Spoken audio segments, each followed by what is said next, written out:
Hey guys, is Dustin Poirier getting screwed? What do you think about that?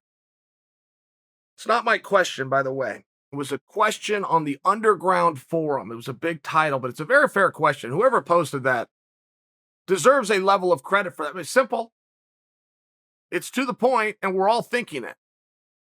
Is Dustin Poirier getting screwed? But it is a question. It's not a statement yet. It's not a statement because you don't have all of the facts. You don't know what all of the options were. I would imagine there was a few scenarios. I would imagine there was a handful of scenarios, but ultimately at the top, it came down to this question. Dustin, do you want to fight Conor? If you do, it won't be for the belt. Or would you like to fight for the belt, but it won't be against Conor? I would surmise for you, having not been in the room, that I'm close. I would surmise for you that of the possible scenarios, that was likely one of them. So what would you rather have if you were in Dustin's spot? And don't forget, you have to be in Dustin's spot, not just a top guy, because Dustin has had the belt around his waist. It's relevant. Hard to imagine that somebody could be so good and so decorated in success that they would look away from that at least for a moment. It's hard to imagine. Poirier never would have done it had he not had the belt. John Jones had so much success, he walked away from a belt. So much success. Here, somebody else take it. I'm going to go do something else. I mean, right, but that's a level of success that's very hard to relate to. Very, very hard to relate to, but look at where Dustin's at. He's got a problem with Conor. They're 1-1 apiece. And Dustin might have been real nice to Conor for this last fight. Dustin was not treated nicely by Conor in their first fight. So Dustin may be a gentleman coming out and putting on one face for you.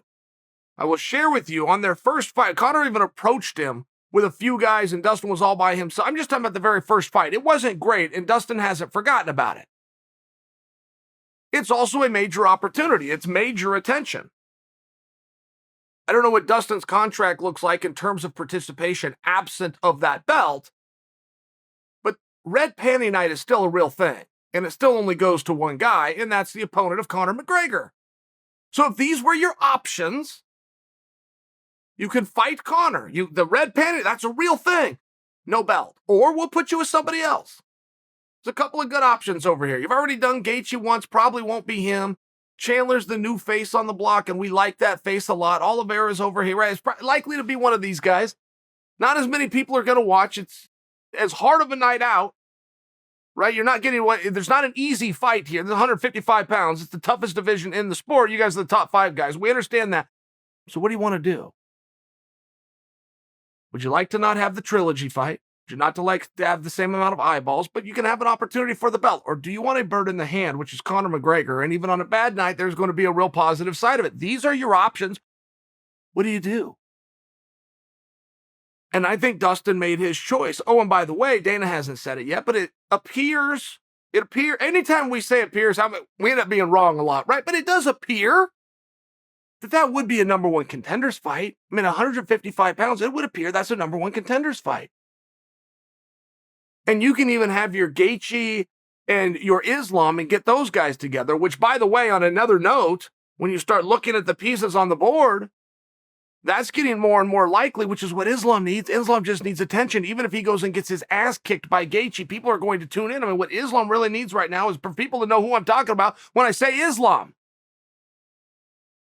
And it looks as though Islam's getting himself in a very good situation right now. Potentially. Opposite Gaethje. Potentially. I mean, you look at what just happened to Benny Dariush. Tony Ferguson and I have decided that Tony's going to fight him. So Dariush just got his name out there. I mean, it's one of these things. At 155, it's very unique.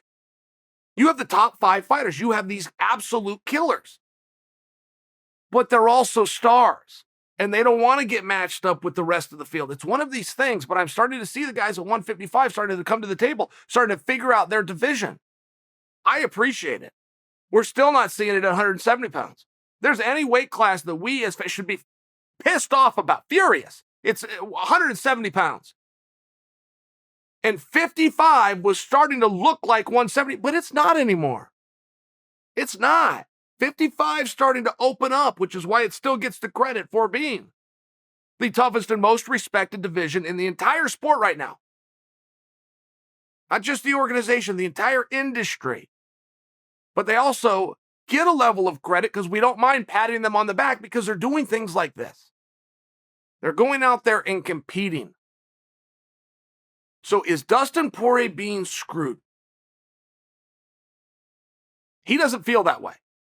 He does not appear to feel that way. He's in a wonderful position. I believe that his position's only going to get stronger. I believe that that fight will be named a number one contenders fight. I think it's going to draw in to Chandler Oliveira. That's me talking.